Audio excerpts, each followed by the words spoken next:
Mike Pendleton with Calf Kick Sports, and we've already talked to this man's opponent.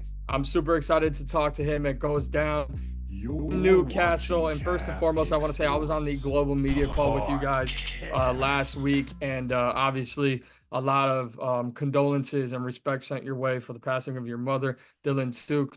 Welcome. Thank you for joining me. I want to share those condolences once again.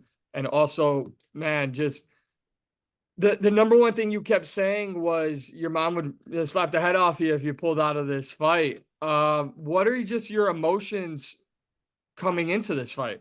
I don't have any. I have no emotions. There's no emotions to this. It's just, I suppose the only emotion I have is happiness, and I'm happy I get to live the life that I live, and I'm grateful for the position I'm in life, and I'm blessed to be so fortunate, and God willing, and I'm just, here I am. I feel no emotions going in other than happiness. I just love to do what I do. Like I said, just blessed.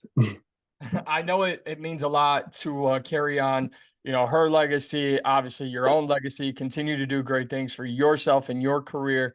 And you told us all that your mom was a fighter herself, and that's why she would beat the head off you if you pulled out. Uh, Yeah. if there's no emotions and we take the emotion side out of it, though, does this kind of show the world that you fight for more than just wins and losses and, recognition and stuff like that, that there's more reason to fight than just for the fame? We don't ever want to be famous. Fuck that. We don't want to ever be famous. Even now, people say that I'm famous, and I need to get sick of me mouth. Like, oh, I'm a little scumbag from the flats. You know what I mean? Um, and I wear that on my chest with pride. Like, I don't look at myself as a role model. If anything, I'm not a role model. I don't want kids to ever aspire to be like me, like ever in their entire life. I don't think I'm anybody that someone should be like. And the same with fighting. I just like fighting. I just love fighting.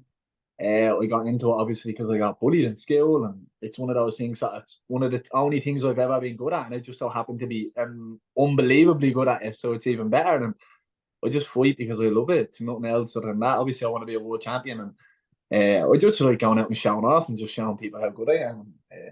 That's pretty much it. I'm a bit of a show off.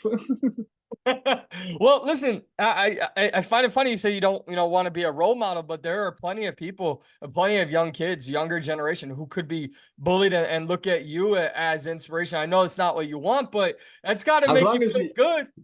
as long as you go to college at the end of it instead of going into fighting, I'm happy. Like, you know what I mean? But anything to get confidence, I suppose. But just as long as you don't travel as long as you don't follow it as a career or the main career, it's smart. Like, you know what I mean? Well, you've done a great job making it your main career and doing all that you do.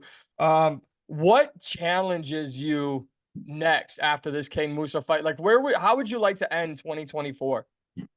I'd like to I'd like to, but obviously I think they're looking to set me up to go back into the tournament. They're dying for me to fight the Polish Juice head. Like, but I don't know. Like, I wouldn't mind going back into the tournament next year. I'm on a little bit better money, but I'd love to go to the States. My main objective obviously was to win the tournament the first year and then go to the States. And I don't think I think everyone looking at it kind of knew that if I had been in it this year, like I would have been the favorite to win it. Like, if I'm the favorite to be in the final with the Juice head, like, so I don't know. Like, I'd love to go to the States. I'd love to go over, get a couple of free holidays to America.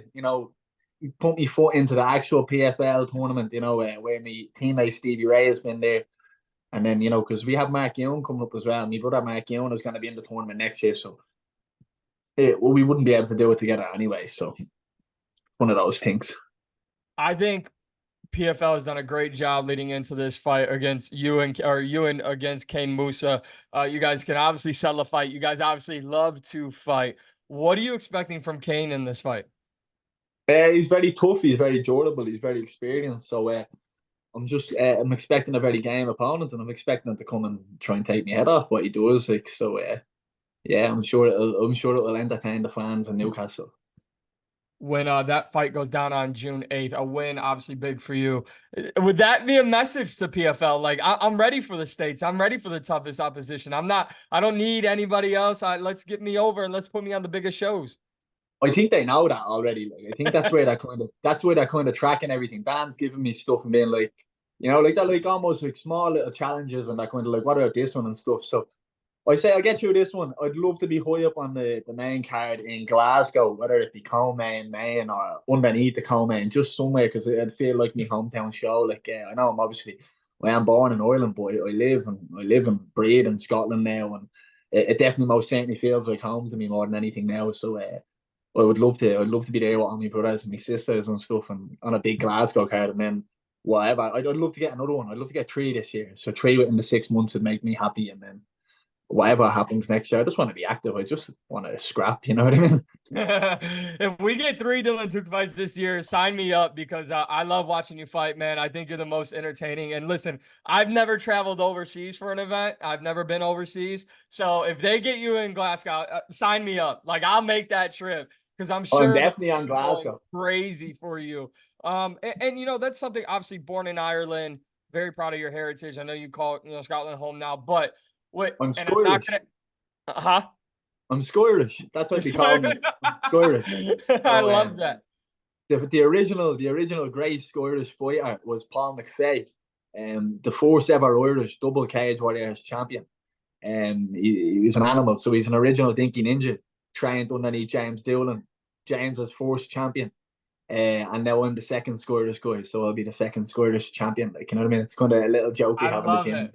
I love it. What is, that part of the world, Ireland and all around, even where you guys will be fighting in Newcastle. There's so much pride as a country Hmm. in their fighters and then fighters in return, just like you were saying, Scottish fighters, right? Like so what is it about that nation, that area, that country that just fighting brings everyone together?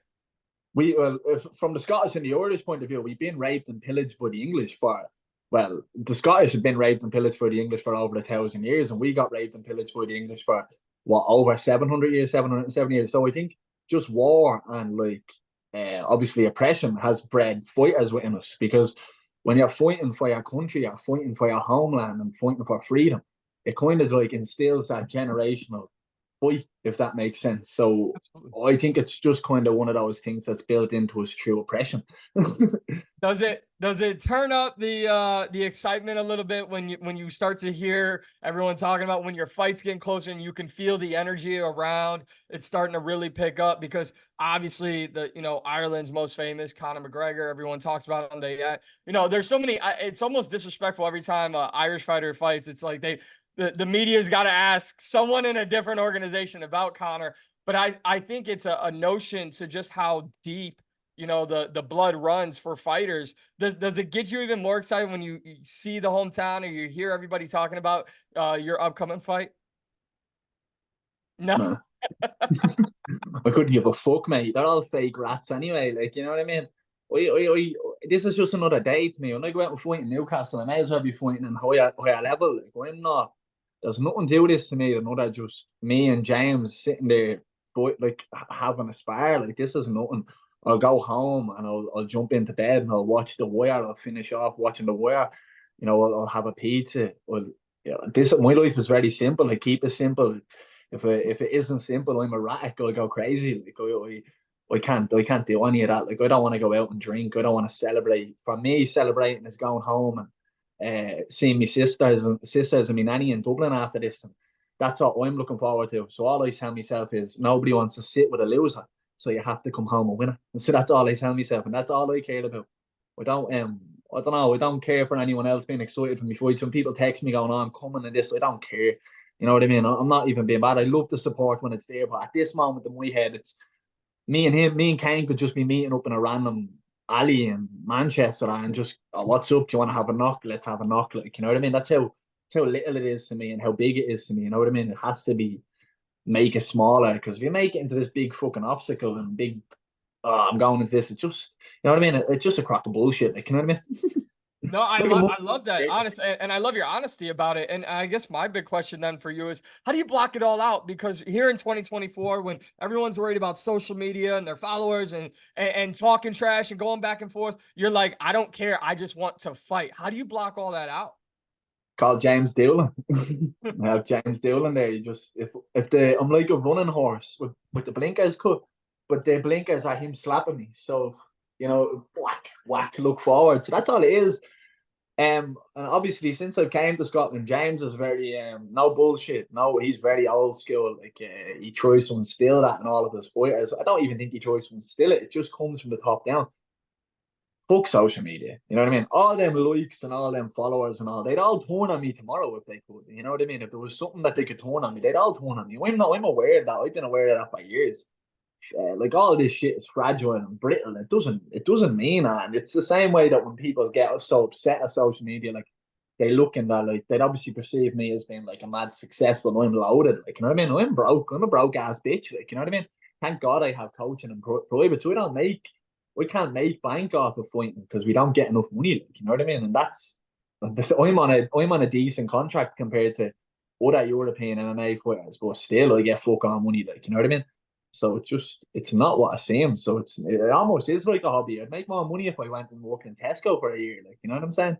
So it's like I don't know. It's hard to not be grounded and level headed when you're still making buttons. Like, you know what I mean? It's like if I was sitting on McGregor money, or if I was sitting on even like, I don't know, even if I was sitting on fucking as someone who's successful, like even what's his name, Sean O'Malley. If I'm sitting on Sean O'Malley money or something, I'd probably be a little bit more. Oh, I'm great. I'm God. I already think I'm God's gift. So if I had all that money, I'd be like, oh yeah, I'm the shit. So when you're not really making, when I'm not sitting here flush, you know what I mean? When I'm looking at, I'm like, oh, hopefully I can afford a mortgage at the end of this year. That's where I'm looking at this. You know what I mean? We're all just underpaid bitches just going and thrown out just to work for the master. Like, you know what I mean? That's how I look at it anyway. Like, it's just crock of shit. So how can I get big headed when I'm a broke ass bitch? You know what I'm saying? Well, we get you over in the States. Hopefully that obviously comes with a pay raise and we get you, you get that Bollocks. money. They'll try to bring me over and put me on 5 and 5 and charge me for my flights. Would you ever stop? I do want to ask because obviously this is a huge fight against Kane, and you've been with the PFL for a little while now, and business has picked up for them over the past year or so. How do you feel PFL has done in just allowing you to be a fighter? I know there's other stuff, but just coming in, giving you this big fight, coming into Newcastle here, and they just really allow the fighter to be the fighter. They don't care about all that social media. They'll take care of everything else. You just fight. They cared about all that. Don't let them trick you. They're sitting there on my phone trying to get me to do everything and anything and trying to sell the fight with Kane. They wanted me and Kane to shit talk and this, that, and the other. I was just like, no. I was like, I'm not allowed. I was like, James said, I'm not allowed to shit talk. And that was even before me ma passed. And then I heard him saying to one of the Irish boys that were filming down there that he was going to shit talk me. Well, he just sat there laughing at him. I was just been like, bro, what are you gonna slag? You know what I mean? I have no teeth. Fucking good one, like, you know what I mean? I'm like, I just don't care about any of it. Like, it's like one of those things. Like, I don't get into confrontations on the street. Nobody talks shit to me because I don't talk shit to them. But if they did talk shit to me, I'd just slap them. I don't have back and forth. Like, I don't have to sit there having a screaming match or someone. Like, I just go. Like, it's just a fight to me. Like, you know what I mean? It's the same way when I grew up. If I grew up in the flats, someone talks shit to you, just slap the shit out of them there in the spot. I'm not gonna scream at you and have a big back and forth like a female. Like, you know what I mean? That's not a female altercation. This is I'm gonna slap the shit out of you. Like, you know what I'm saying? So I'm like worse like that. So like, and then that gets all angry and all. I can't be fucked on any of that. Like, you know what I mean? I'm gonna see it on Saturday. We'll go have some fun. I'm happy to do the media and like be entertaining because I feel like I'm just entertaining anyway because I'm a bleeding gobshite. You know what I mean? I'm an idiot. Like, I'm just one of those numbers that you're looking at and you're like, what's he gonna do next? He's a bleeding weirdo. Like, you know what I'm saying? So I just kind of like on myself. Like, You're definitely entertaining, and I know you're going to put on a show in Newcastle. But overall, obviously, PFL giving you a huge spotlight, and would love to see. I'd love to see you on the global roster next year as well. I think you're a star in the making, and I think them having you on their roster, it's a benefit, hopefully in long term for for both. them, it's a benefit for them. I'm already a star. Look at like there's nobody on this fight card that's even at all entertaining. Like, they're all ball bags.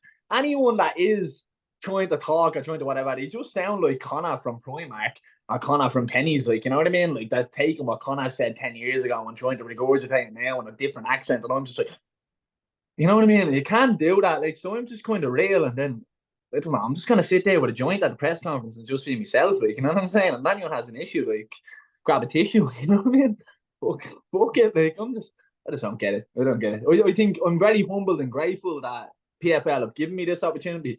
But my only question back is, who the fuck else would have got it? Because who else? There's no one else. And thankfully, I can fight on top of being able to talk a little bit of shit. But, like, you know what I mean? If I couldn't fight, none of this would matter. Like, you know what I mean? So I'm going out there for my skills, and I am the best lightweight in Europe. You know what I mean? Me and Mark Young, the two best lightweights in the whole of Europe, and we will show the higher level. And yeah, you'll be excited to see this. And fans can tune in on The Zone June 8th, live from Newcastle's Dylan Tuke taking on Kane Mousah. Dylan, this is the first time I've had the opportunity to talk to you. Hopefully it's not the last. I've really enjoyed it. I can't wait to see your guys fight on June 8th in the co-main event. Thank you very much. Thanks for having me. Poor bastard for your first time, but hopefully you don't get cancelled, mate, yeah? No, never. You're the most entertaining. I love talking to you. I'll talk to you anytime. Thank you. Man, anytime, bro. Look after yourself. Go to Margot.